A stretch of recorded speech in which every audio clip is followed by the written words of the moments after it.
And we are live. Welcome to another episode of Unscripted. And I have the great pleasure to introduce Jon Sterstein. Thank you very much for joining me today. How are you?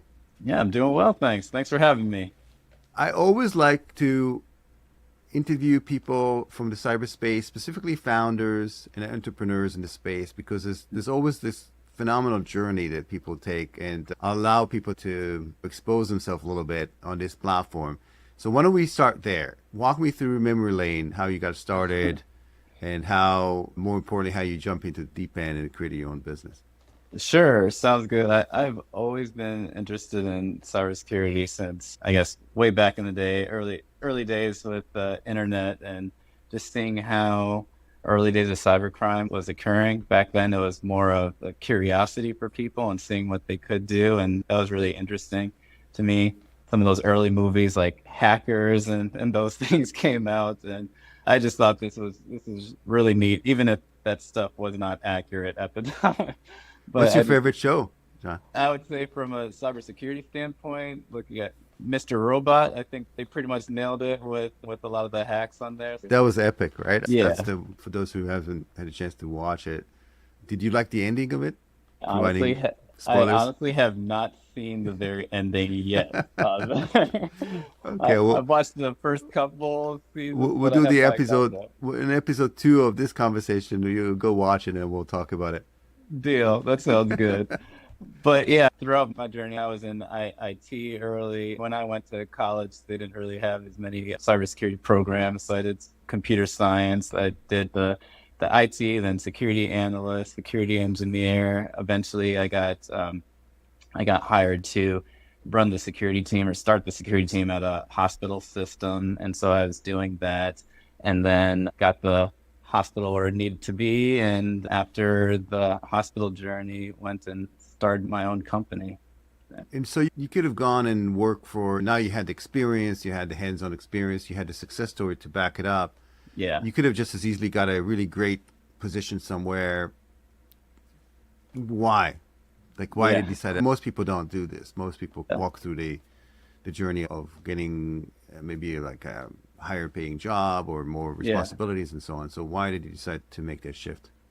Yeah, I wanted to make the biggest impact possible, and I thought I really enjoyed helping the hospital system get up and running. I really enjoyed my previous jobs where I was getting the financial institution up and running. I worked in education, really, and legal, enjoyed getting those organizations up and running. But I always felt like I could do something that could impact thousands of organizations all at once, and I felt as if I couldn't do that in each of those positions I was in.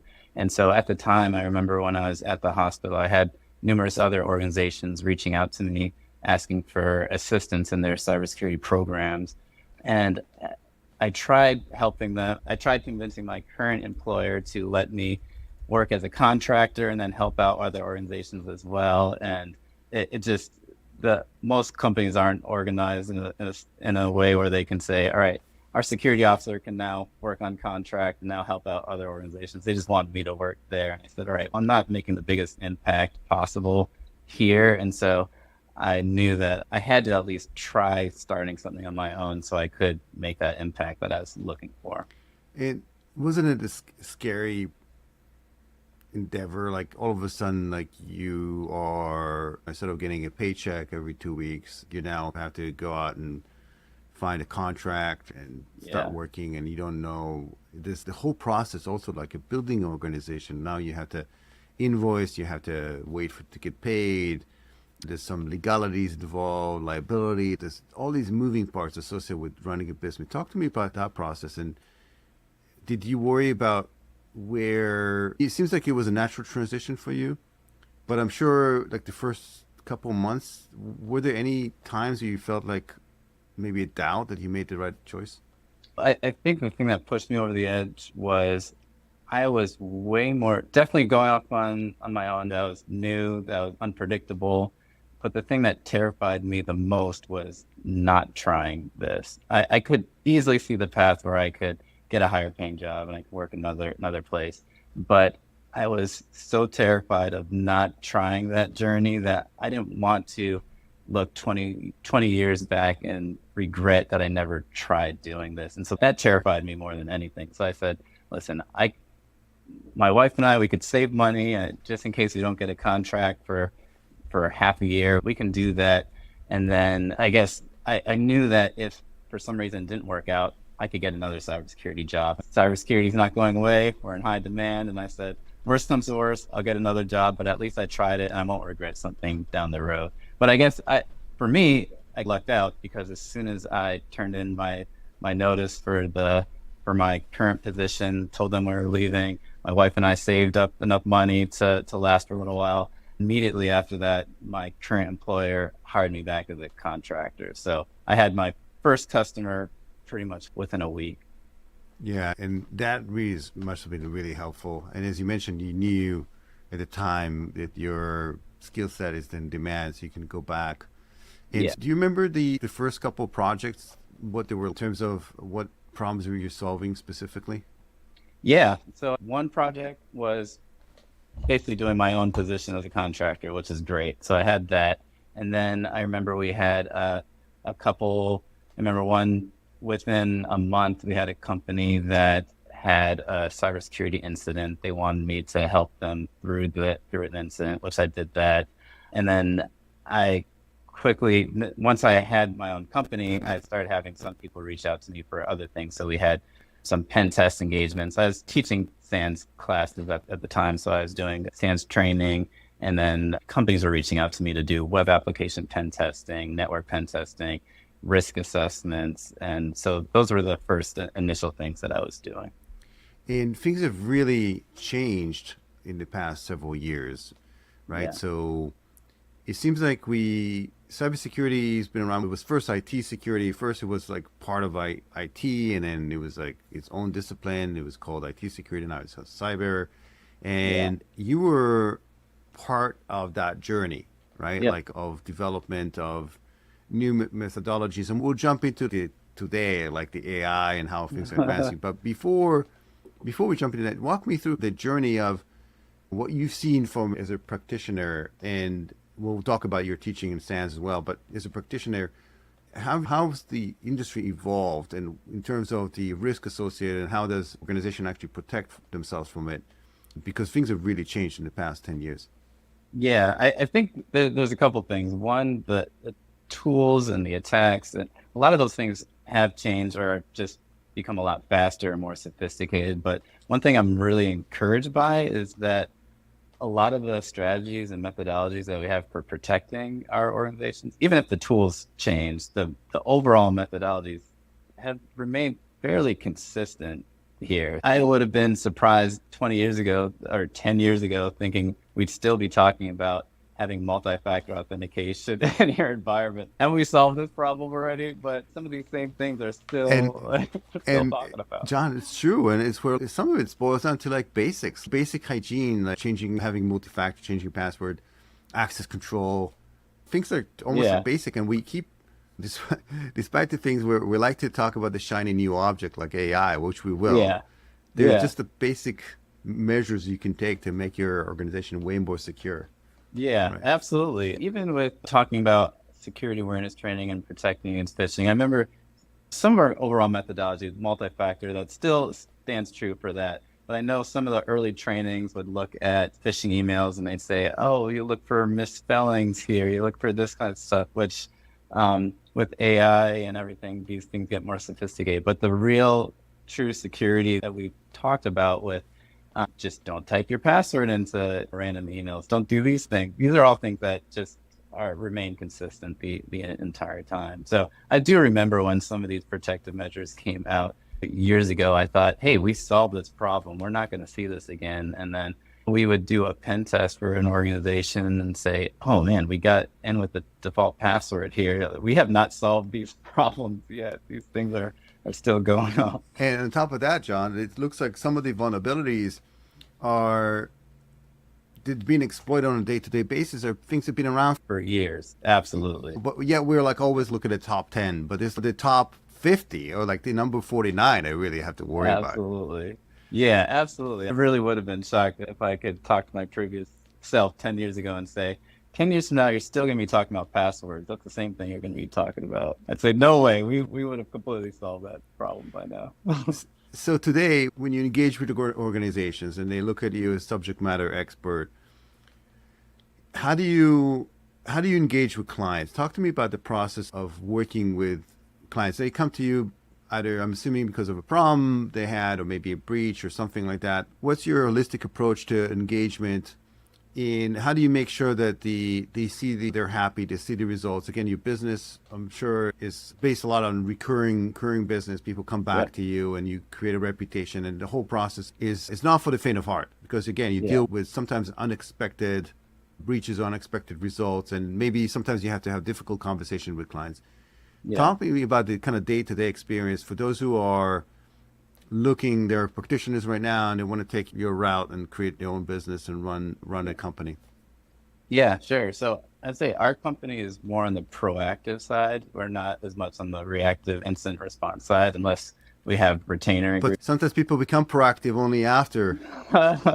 I know that is the problem. That is definitely a problem. I'd say that's where our ideal customer generally for our organization is one that is trying to be proactive, or oftentimes they're just required to be proactive because of some type of regulation or audit that they're trying to work on. So that's when most of them come to us.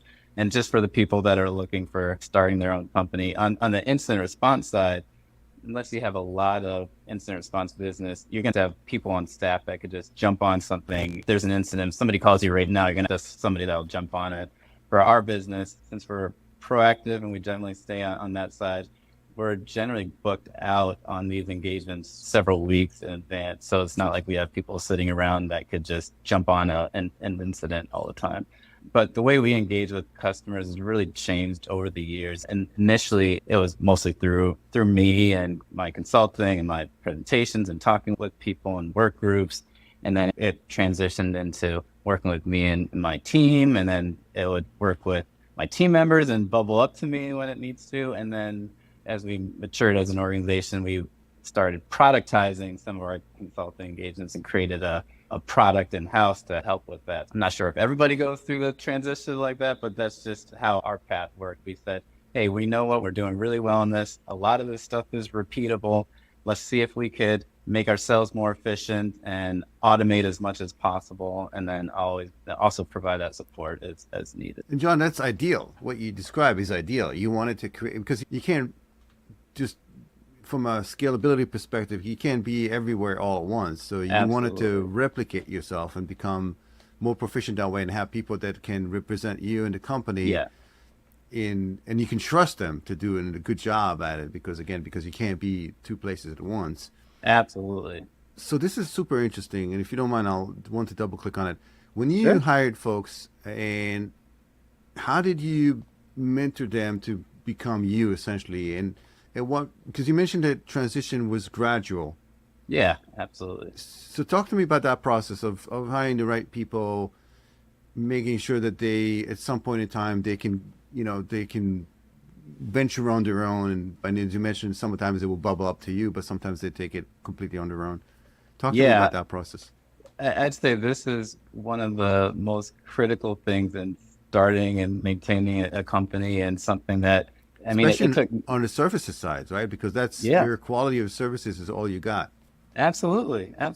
And it's something that it took me a little while to figure out, but once I realized this is something that needs to be done, it helped me so much on the business. So I guess initially, the first individuals that I hired were close colleagues of mine that I knew their quality of work. Because, in the beginning, or even today, reputation is everything in a company. You don't do good work on a single engagement, that could ripple through, and they could talk to people and all that stuff. So we said we have to nail every single engagement that we do. So initially, just scaling the company, I had close colleagues that I knew do great work, had them on as contractors because I couldn't afford full-time work for them at the time, knew they would do great work, mentored them on areas that they can improve. We would sit side by side doing work together. Eventually got to the point where we had so much work, they couldn't take any more time off of their other jobs, and they couldn't just do contract work. And I brought them on full time.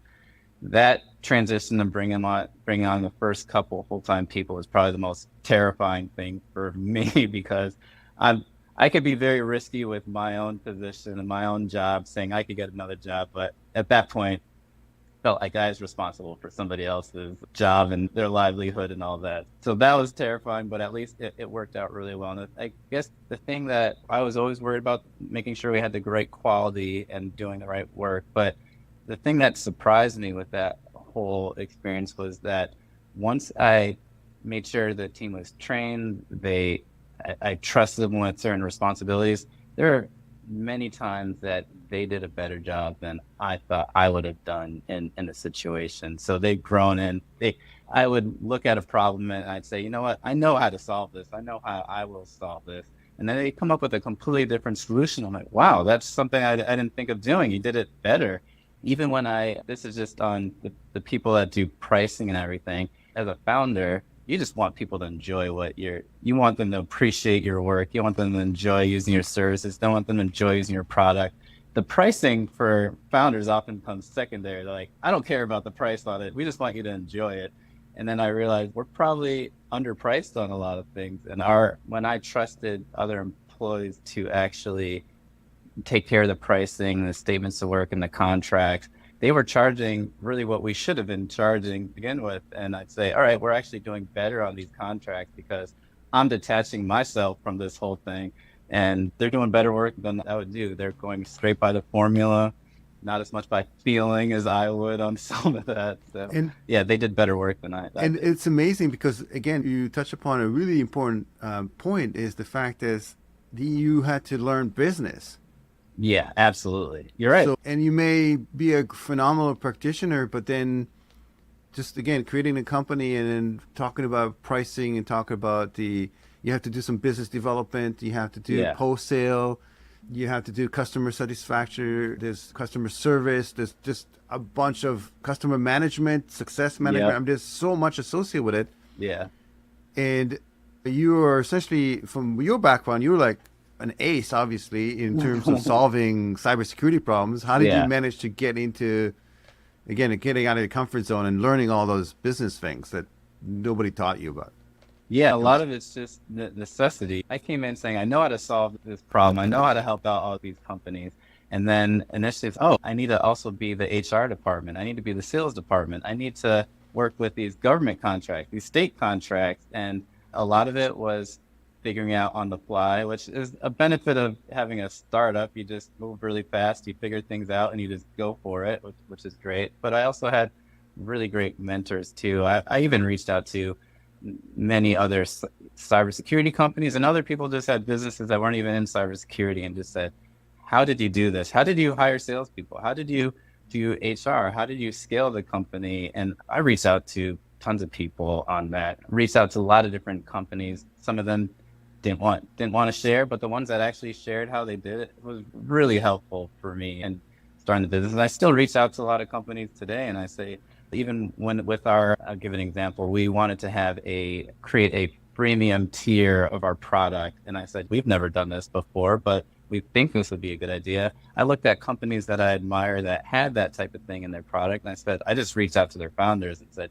hey, can you just tell me about your thought process on this? Did it work? Did it not work? And just tell me that. So there are a lot of people that are willing to help and willing to talk about that. And that was absolutely essential for me too. And we'll talk about the product in a second.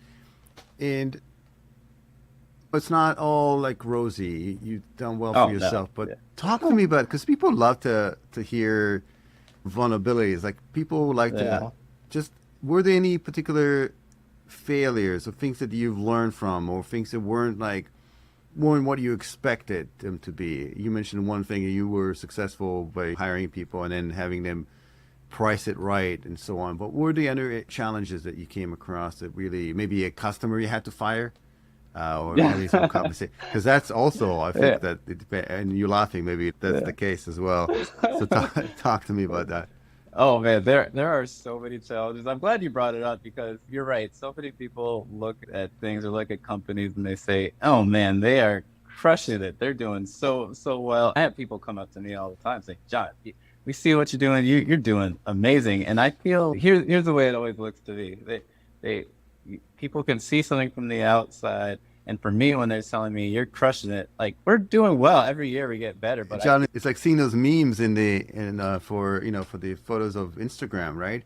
yeah, You make it look yeah, like this person is on a plane, but they're really in the living room with a couch. yeah, It looks like so they yeah, have one image on the that's right. outside, but then in the back end, it's a mess. Yeah, I feel like I'm in the middle of a battlefield sometimes, just like dodging people, trying to scale this big wall. And yeah, it's not easy at all. There's been so many unexpected things, so many failures and successes. I think one thing that I was, this is a strength and a weakness probably, is being naive to how difficult certain things are. Like, did not know how difficult it would be to start the company, but it's great that I didn't know, and I didn't do a lot of market research and all that. I just jumped into it. I might have scared myself off if I just thought too much about it. I jumped into it, and I guess what I pictured was, hey, as soon as I start the business, I get this incorporated, I'm going to announce that I have this company. Immediately I'm going to get 1,000 customers. That's what I initially thought. It's like, why wouldn't anyone just come to me for But work? don't, John, Yeah. that's the thing. Don't you have to have that like continuous optimism, this Yeah. relentless optimism? You have to have it, as you mentioned. If you didn't have Yeah. it, maybe you wouldn't even take the leap. Yeah, that's true. I think that's why it's probably strength and a weakness. But I think another thing is when I looked at a lot of businesses, it just seemed like these businesses were overnight successes. You don't hear about how long it took them to get to where they were. And sometimes I talk to other companies and I said, wow, you sold your company, you did so well. It looked like didn't hear about you, and all of a sudden I heard about you, and An you overnight were there. success. You're overnight success. And they said, you know what? I had that business for 20 years before anybody heard about me and all this. And I said, wow, that's makes me feel a lot better. And it's because then you have this expectation that you're going to have this overnight success, which is absolutely not true at all. So I think just being a little bit naive, but also very optimistic. So you have to have both a little bit to jump in And there.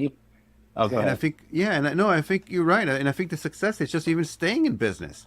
I think if you Yeah. look at the odds are against you. If and good thing Yeah. you didn't look at the odds before you started the business. I don't know Yeah. what the odds are, but one out of whatever like fails every other day. Yeah. I think one thing that was that kind of fueled me also is if somebody tells me I can't do something, then it pushes me even further. I remember in the very beginning when my wife and I were saving up money to start the business, I reached out to a colleague of mine that had a cybersecurity company, and I said, here's what I'm planning on doing. Just what are your thoughts? And I was expecting to say, John, go for it. You got this. And he said, that's not a good idea. Your business is going to fail within a year. And he said most businesses do not last 3 years. Or if you last 5 years, you're great. But he said, I don't think you're going to last a year. And him telling them, maybe some people would be discouraged by that. I was so upset by that. And I said, you know what? My goal is I'm going to prove this guy wrong here. And I'm going to show him that I can actually do this. And so I went against that. And I said, you know what? He said, we can't last a year. I'm going to last a year. Once I last a year, I said 3 years. He said most businesses don't last 5 years. Deal. I could last 5 years. So now we're going on 9 years now, and we're beyond what he initially thought here. And did you know what type of business you wanted to create? Do you have an image like from a revenue perspective or the size of the company? And I can tell you, for example, some people say like the joke, how do you create like $1 million vineyard, right? You start with two. Yeah. You start with 2 million. Yeah, that's true. Because it's a Yeah. lifestyle. Some people, rich people, say, okay, let's create a vineyard, right? And spend $2 million to have $1 million revenue. Yeah. I did not think of the revenue. I thought more of the impact. I pictured our services or our product being used everywhere. And that's how I pictured. Then I said, if we can do that, then we'll be fine. Revenue will be there. But that's more of how I pictured it. I didn't really think that through. Some people And make very big business plans to figure all that out. I didn't and do John, that. that's part of I think it's part of the optimism. You just wanted to Yeah. create to give back to the world, Yeah, basically solve some problems. And absolutely. and that's part of the being very optimistic about things, right? So a lot Yeah, of people say, I want to make $1 million, or what would I have to make in order for me to hire a secretary? yeah, Like, how much does a secretary cost? Okay, $3,000 a month. Or I need to make 15 so I can afford to yeah, expand it. So some people think in yeah, terms of revenue, but he thought about in terms of product. Speaking of a yeah. product, talk to me about transitioning, or not transition, but just having additional people. You do services, but then you also have your own product. Talk to me about that. Yeah, so we got to the point where we were doing enough risk assessments, enough strategy, even third-party risk assessments, and we got to the point where we had a lot of that type of work coming in, and I realized it was repetitive. And I just do not like doing repetitive work. I don't like writing the same report over and over again. I don't even like giving the same presentation over and over again. I have to do something different each time. And so I said, we have to figure out a way to automate the stuff that we do over and over again. I have a really close colleague is on our team now, and he always tell me, John, you got to automate yourself out of a job somehow. And I said, you know what? I need to figure out a way to do that. I remember we had a company that told us, hey, we want you to do, they said 200 third-party risk assessments for us this year. And I said, all right, we actually cannot do that because we just don't have enough time. We don't have the staff. I asked them, how long does it take you to do this? And they said, it takes us about 2 months to do each of these. And I said, and you want us to do 200 of these? So we said, initially when we started the company, we weren't planning on starting a product or anything. We just figured we'd have services and do. But I told them, listen, you want this work done. A lot of people are asking to have this work done. They also want security strategy. And this is something that we should be able to solve with software. And my first thing was not, how do I create a software product to solve it? Mine was, let's find a product that's already out there that can solve this problem. And we didn't find anything that was doing it the way we wanted to, and companies were still asking us to do this manually. So we basically went back to the customers and said, all right, if we can solve this problem the way that you want and the way that you like us doing this, can we get all of you on as customers on our platform afterwards? And they said, yeah, we'll stay with you for that journey. This is another area that was talking about unexpected things as a company. I said, all right, we're just going to create the software platform. It's going to cost us $10,000 and we're good.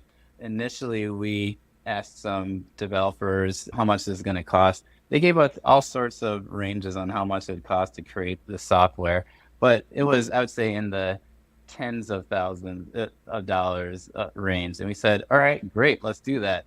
And that is something that every single company that we went to was completely off on how much this is going to cost. Ended up costing hundreds of thousands of dollars to do that. And it's something that I don't know. I'm hoping that if I got the hundreds of thousands of dollars number initially, I would still do it. But I don't know. Part of the reason why we jumped into it and were able to is because we thought this wasn't going to cost all that much money. We can do this. And this is normally a time where a lot of companies look and say, all right, this is going to cost us millions of dollars.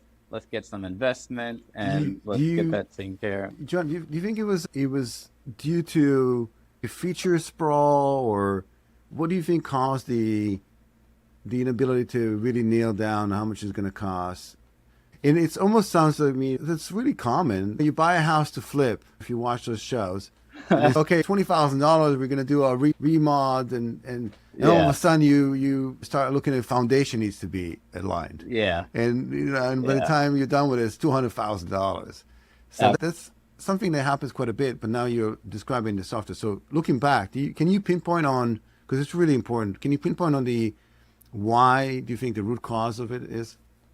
Sure, there are a couple of things. One, the most development teams, when you talk to them, they say, what is the MVP? What is the minimum valuable product that you can do to release? And they say, that's what we're going to make that initial thing on. But the minimum valuable product is not necessarily something that every company is going to want to jump on. Some companies are more willing to use a little rougher product than others, but some want something that's Big. professional, that's clean, exactly. And some of the initial customers, they were using a product that was a little rough around the edges, but they were willing to do that. They were more innovative. They were willing to take a little more risk.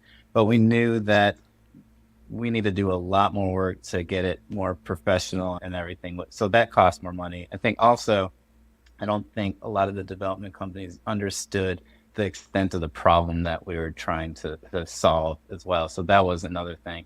And then a third thing on top of that was, once this is part of the success, when we realized that when a customer really likes what the product does, they're not questioning things within the product. They're asking, can you add this feature? Can you add this feature? Can you add this feature? And so they're looking already ahead. And that feature sprawl, as we said, that ended up costing a lot of money, but ended up making a better product altogether. But you could have just as well said no. It's like trying to please everyone. And typically, that's why you hear from software company this, oh, it's going to be in the next release. Yeah. And the next release never comes around, and it's never what they expected it to be. Yeah, I think, there are times where we've said no. Sometimes it's difficult, especially if there's a larger customer that's asking for something. But on the other hand, I always wanted to make something that, first of all, I would enjoy using. I'd appreciate. So talk to me just for this. I want to just describe what the product does and what problems does it solve, because I think it's really important. Then you can expand on that.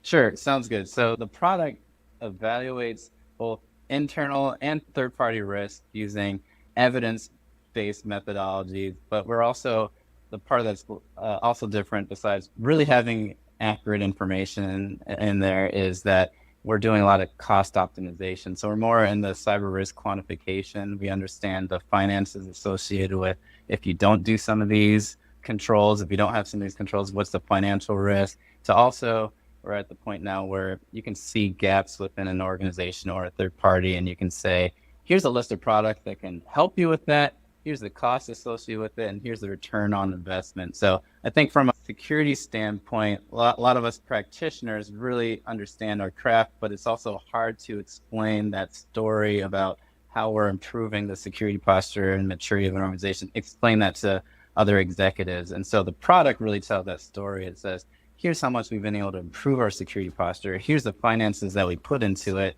And here's really your return on investment. So it's not just like the security department's looked at as just an expense. It's saying, oh, you've really helped us. And we could tell that without seeing a data breach or an attempted data breach within the organization. And that's a major problem to solve.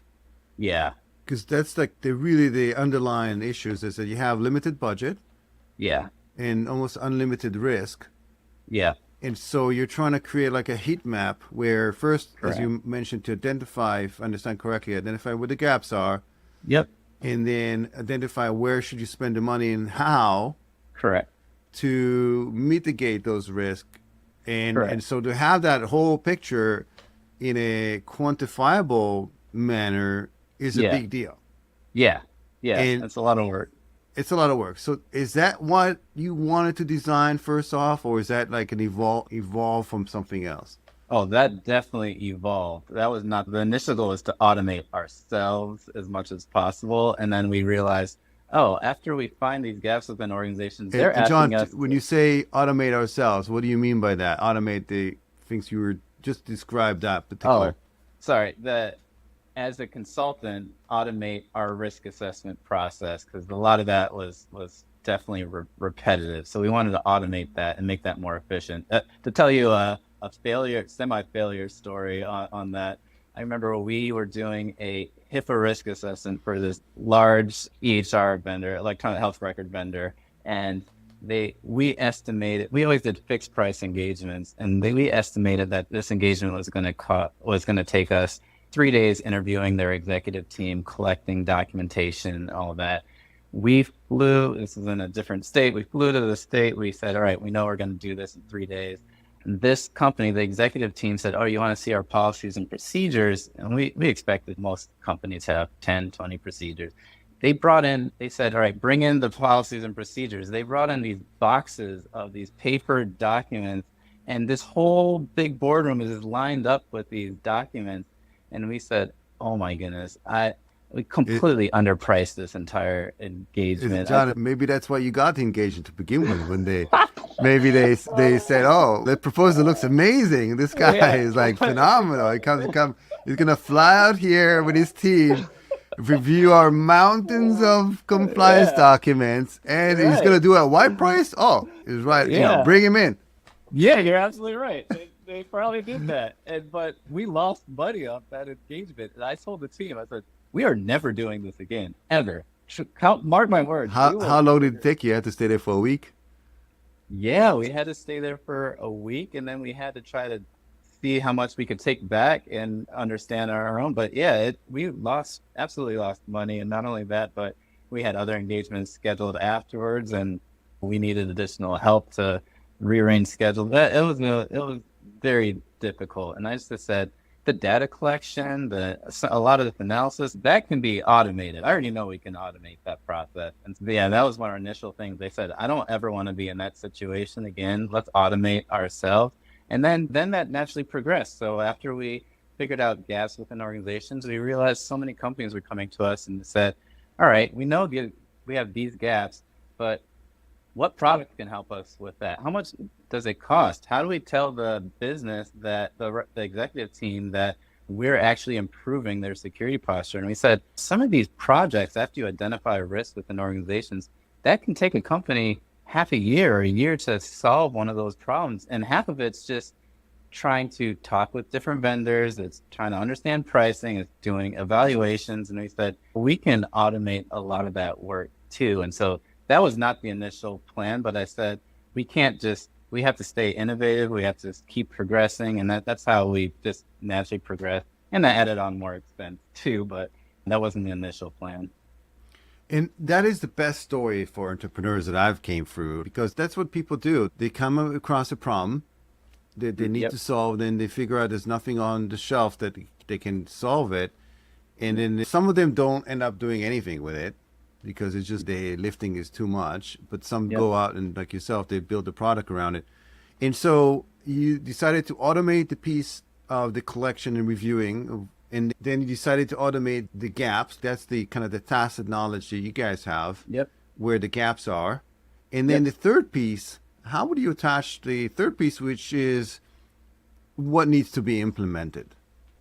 Yes, I mean, a lot of it was I try to understand how companies were choosing solutions for problems. And we realized, all right, some of them, they look at industry reports, they talk to their colleagues, they figure out what products are around to do this. And then they start doing bake-offs between different products. They say, all right, let's see which ones work for us. And then they figure out pricing for all those products. And then they realize, oh, this one's way out of budget. We just wasted a month working on that project when we can't even afford it. We said, all right, we don't want our customers to waste any time. We could probably, if we collect enough data, we could understand those types of things. And yeah, we built in automation around that too. In that process, someone can say has a lot of friction. And you can see that today, even between the relationship between vendors and the enterprise. There's some friction associated with, as you mentioned, the collection of information of what is viable for my company. Is tedious. A lot of companies just want them to, you can't even get the information. They want you to do a demo. They want to sit with a sales guy or a sales gal, and then you have to get a proposal and the whole process. And then you figure, and then it comes up to the point where it takes 18 months to implement something. Yeah. And by that time, we've already gone through the next issue. And a lot of it becomes like shelfware. I can't tell you how many enterprises I've come through, and I've seen boxes in the hallway. And they were like, oh, what is this? I'm not going to name the product, but they spent $500,000 on some appliances or some hardware or whatever, and they haven't had a chance to implement it because by the time it just came in, and maybe they got a good deal on it because it was the end of the quarter. Yeah. And then they end up like with a whole pile of them in the hallway. So it's really interesting. So in the process of you adding technologies to the stack, like on the solution side, how do you test for fidelity, making sure that you have enough product in the kind of in every category, and then secondly that this is the right solution? And a lot of times on the surface they all look the same, Yeah. because there's the same marketing materials, and it can be like nuance issues or nuance differences between technologies, and also things are moving so fast. One product that is one version in March, it can be a very new and improved version Yeah. in June. Yeah. So this That's it's true. just very difficult to quantify that. So how do you, in your product and platform, take care of that piece? Yeah. Some of the initial work, just for out of necessity, just had to be from us and our own research. We had to go past the marketing dialogue that products have and really understand what the products do. But then eventually it got to the point where we allowed customers to input their own experiences about stuff so we could understand what products do. And that's been a natural evolution for it. But it's something that's going to have to constantly be evolved. And as we have more data, it just keeps getting better and better with that. But that's something that's just going to have to constantly evolve. Just as you mentioned, products change, companies change. And so we're going to have to change with that. But I think the real value is the intersection of all of it. The Yeah, real value correct. of the intersection about the ability to figure out where the gaps are and then quantify that. And then it's Correct. a business problem, really. You're solving a business problem where, Absolutely. so that's the key. It's not really a cybersecurity problem. Figure out where are the areas that need to be addressed from a business perspective, and maybe protecting the crown jewel, and you have to know the company, and then you have to apply. And then you can answer the $1 million question. How is that going to impact the organization? Correct. In Yeah, what way? you nailed it. It really is a business problem. And oftentimes security officers and CISOs, I mean, that they're going to have to show the business the impact that they're making. And so that's where our product is helping tell that story. And that's really, we always tell our customers, we're here to make you look good. That's our purpose over here. Do you have the slogan like that on a T-shirt you give out to clients, to CISOs, We or should. We started saying like CISO's best friend and stuff like that. make But you look yeah. good, Yeah, make um, you look good. We should do that. or at least have another extend your tenure? Yeah, absolutely. Maybe that's it. That's true. Uh, I like that. and so, who's your ideal customer for the for this particular platform? And how do you typically? How do they start out? Can you like start out small? Is there like what that deployment looks like? Talk to me about that process. Yeah, I'd say our ideal customer is one that generally wants to be proactive, wants to tell that story. And so we figured out it's usually a company that has a security officer as a CISO in place. We also have ideal partners. There's a lot of companies that do consulting and they like using our product to help them with their customers.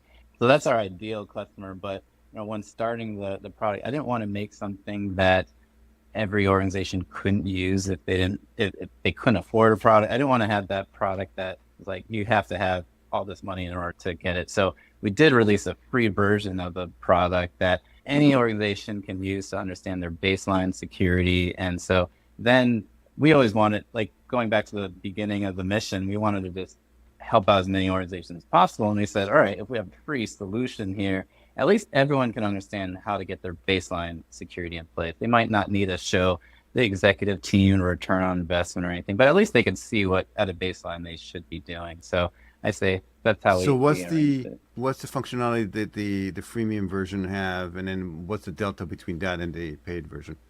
Yeah, so the premium version, you can look at your own organization. You can see some baseline security controls that'll recommend here's what you should have in place and within your organization. Here's a priority of where you should work on, but it doesn't go into the third party side, doesn't go into the cost benefit analysis, doesn't go into any of that. Doesn't show you like here's your recommended products and cost and all that. It doesn't go into all that, but at least you can.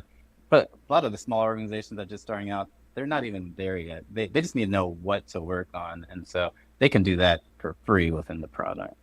And you can solve the third party risk if you just let the third party just install that or Yeah, just switch it. So, so you go from that's one right. to one and just use the That's freemium right. version. You Yep, heard it here absolutely. first, guys. And what's the product called again? Velocity. Okay, and then where can people find it? Like the Yeah. freemium version, and then maybe what's the easiest way for people to try it out? Sure. If you go to sternsecurity.com, right on the front page, you can try Velocity for free. Okay, fantastic. So Yep. before we part ways, I want to, and this has been really great. I wanted to find out. You mentioned in your some of recent talks the evolution of AI, Yeah. and how it's been utilized by the adversaries to hack, to better get into organization and steal. So let's talk a bit about that. First of all, it's been a fascinating year, I think, from that perspective. I still remember like a couple of years ago, people were saying AI with like quotation like AI. Um, Yeah. and then all of a sudden it became real. Yeah. I think when ChatGPT came out, Yeah. and then it became real Earl, like it became even more real. Yeah. Because you see some of the things that are coming out there, it's like mind-boggling from a perspective of generative AI for video and audio, for example. Yeah. So talk to me about, from a practitioner perspective, what do you see, both from a defender side and then also from the adversary side, like how it's been utilized and maybe what ways that we can defend for this kind of new emergent technologies. Even though we Sure. talked about it in the original conversation, is that the fact that this people still have issues with their passwords. So Yep. maybe AI is they're not there yet. Tying it back to what we talked about before, is there's stories now where people are concerned about AI not only replicating somebody's voice, but also replicating somebody's video. And well, what does that mean for an employee that receives a video from their so-called CFO that's saying, hey, we want you to wire transfer all this money into this other account? So at the surface, a news story like that, and that's definitely terrifying, that you can create a video, replicate somebody's video and voice and say all this. But the part that I'm actually pretty happy about is that our methodologies doesn't change on that. There's still, if you're doing a wire transfer, you should still do multi-factor authentication. If one of the authentication factors is somebody's biometrics and their voice and their video, you should still offline give them a call or talk to them in a known secure path, or walk over to their office and see if they actually requested that. You should still do that. The second factor, have that PIN code that you have to have on top of that. I think some people thought that video and voice is something that was, even though it's one factor out of the three, something you are, something you have, something that you know, they thought that was something that couldn't be broken for some reason. But we've always said you have to have multi-factor. It doesn't matter if you see a video, you still have to look for have somebody's password on there. So I think I'm still encouraged that our methodologies that we have as practitioners still stand true, even if the tools that the adversaries are using could be even more scary or more sophisticated. We're not saying multi-factor doesn't work anymore. So I'm still encouraged by all of that. It's interesting. So maybe the levels of sophistication is greater now. So I think that there's some pieces associated with it. Maybe it's easier to fool people that are not aware. Yeah. It's always, maybe we have to become more paranoid and ask more questions. So even in what you mentioned, like have another channel of authentication. So I know of a man in the middle case where somebody took over through business email compromise, and then they changed the signature of the phone number. So they did call. Yeah. But on the other side, I was like, yeah, of course, we have to wire. They just said, yeah, of course, that's me. Just I'm asking to wire the money. Yeah. Or in just a recent case where they built the entire fake, I guess, the team of Yep. people to wire money, and now you can create your own voice. I can have me speaking Spanish all of a sudden very quickly. So then, how do we? And I think people had promised to begin with to trust. So now Yeah. how do we know what's real anymore? We're living in a real matrix, if you think about it. Yeah. No, I hear it. How do I know you're real right now, David? Yeah, I know. Maybe it's my AI that I just Yeah. created. Yeah. I think something And that, by the way, I think John, I think the only thing that comes between us is right now is it's still a half a second, a few milliseconds delay. I think, but as this technology gets better, because you knew it was an AI if I like waited for a second before I answered. yeah, that's true. But You know, eventually you're right. It's not going to be the case. So yeah, I think also it goes back to something that I don't know if this is security related or not, but I think we also have to just be better at as humans at critical thinking, understand where we get our information from, understand just the purpose of what's being received by us, even if it looks real. Is it something that I should be doing? Is this something that should be happening? It should be do more critical thinking in general. I think we'd all be better off there. And then where is the alternate John Legend from? Because I love that. I think that was like one of the most like amazing things I've seen on LinkedIn in a while. Talk to me Yeah, about where the idea came from. sure. As part of it goes back to me being not wanting to be bored here. I don't like giving the same presentation over and over again. I can't stand that. So I wanted to figure out something to do different. I also, in presentations, I've given plenty of presentations where you give and lecture people, but I didn't want to give something where I'm just talking to the audience. I said, I want more of an immersive experience here. And I said, all right, I don't know when it exactly clicked to me, but for some reason, within the past few years and something, I've had so many people come up to me saying, hey, you know who you look like? And I'm like, all right, I know where you're going with this. 'Cause they said, you look like John Legend. I said, yeah, I've heard that before. Even if I don't think I look like the great John Legend, I've had enough people come up to me to say that. So I said, okay, what if I don't normally deal with a lot of AI and video with my cybersecurity work, but everyone wants to talk about it. So I said, all right, what if I make a presentation that's more like a true crime investigation? If so many people are calling me John Legend, then I said, he must have stolen my identity or something. So I said, let me make a whole thing that's not, it's a presentation that's going to be informative, but it's all about me and John Legend having this band and me talking about my music. And I was the lead, of course, in this. And then he goes and replicates my identity and steals all my life's work. And I get to tie this into the AI and voice duplication and video duplication, but also tie it into risk quantification, figure out how much money I lost over my music career and all of that stuff. I tied that all in. It was pure comedy, but also education at the same time. So maybe we can provide the link to this presentation for the audience if you have it posted somewhere. I don't know if it's on LinkedIn or the full presentation, but it will. Okay. I think it was remarkable, and it's funny because again, you took something that you came across a few times, and then you went and did something with it. It sounds like it's a Yeah. common. It sounds like a common theme with you, John, that you Yeah. you go out and grab it and do something with it. And so the last thing I mentioned is that there's a lot of promise for AI in incorporating into the tools. So we're using AI to defend against AI. Yeah. And to like, there's a companies right now, for example, that detect real fake, to detect Yep. whether an image was modified. What's your take on it? Where do we, and you look at a co-pilot, right? That you can really elevates the quality of work or the knowledge people have by augmenting their work with AI.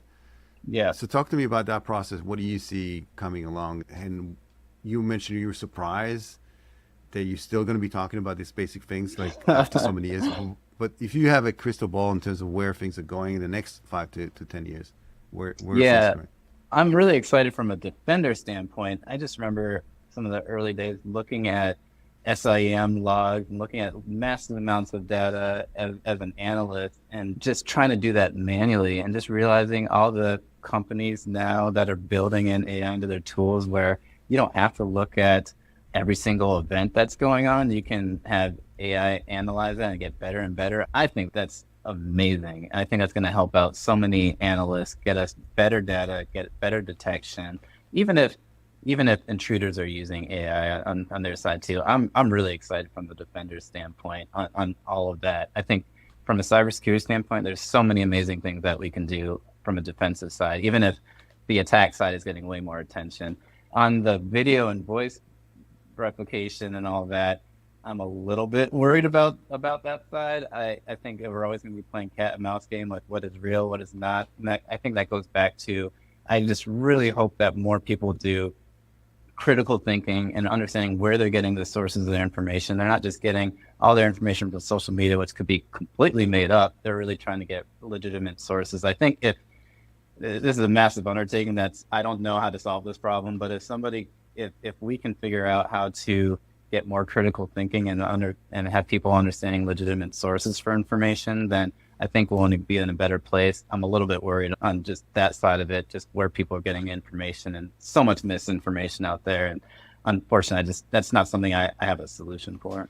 And I think critical thinking is it. I think you're 100% correct. And unfortunately, I would say that the education system, there's not so much, so much emphasis on critical thinking. I think there's a lot to do with conformity, Yeah. and believing to what you read.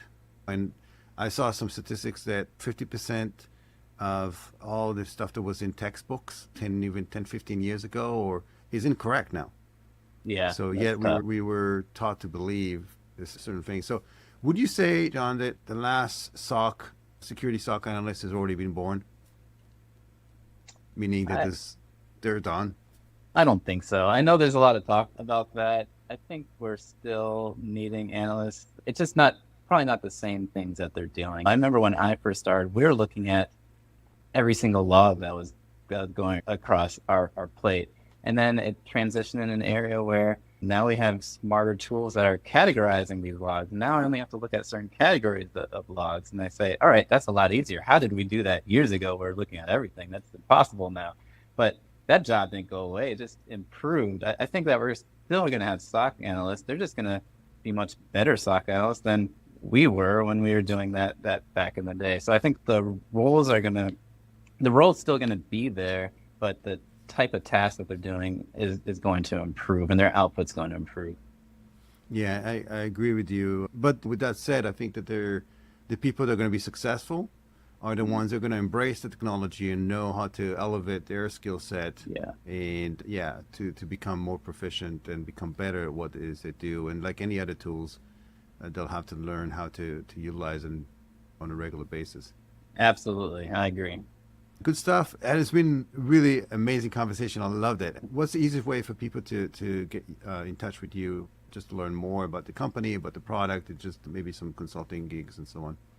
Yeah, I'd say connect with me on LinkedIn. You can connect with me directly, connect with our Stern Security, our LinkedIn page, and then we keep our website up to date too. But most of the information on LinkedIn, you connect with us, we're good. And just, if you come over and you say he looks like John Legend, just you're not original. He's heard that before. That's right. So just think twice before you go out and say that. Well, I want to know how many times John Legend gets asked if he's me. I don't know. Maybe. I think we can probably reach out and find out. All right. So until then, thank you very much for all of those who joined. Looking forward to seeing you in the next episode. And until then, stay safe online as well as offline. I'll see you guys soon. Thank you. Thank you.